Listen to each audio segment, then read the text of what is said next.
Okay, good morning mga ka-DRB. Ngayon po, meron naman tayong ililibre ng theoretical driving course. Siya po si Jeff T. Pereira. Siya po ay taga sa amin man lang. Ngayon po, bihira na siya pumunta sa amin kasi nagtatrabaho siya dito sa truck. Ano na ang trabaho mo dyan? Nasa ako na ano siya, hotel shop in Latchen Hotel sa Santa Elena is ang pangalan is La Grande. O, lunch and hotel daw. May discount ba dyan? Pag senior citizen. Okay. So ngayon po, ililibre natin siya po ay kabatch ko dati para magkapatid kami niya ng elementary at high school. Since yung luma kong account, na-hack na siya, kaya hindi niya ako makontak.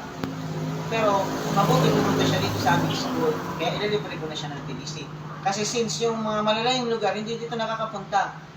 Hindi natin alam, siguro baka walang pamasay o nagtatrabaho. Kaya yung iba, ibibigay ko na lang sa kanila. Kasi masipag naman to si Gertie. Thank you. At nagpapasalamat po ako sa kay Sir Albert. Thank you very much. Okay. Pasalamatan mo naman si Ma'am Jong at Let's Go Driving School. Salamat po Ma'am Jones at Let's Go Driving School. Salamat po. Thank you.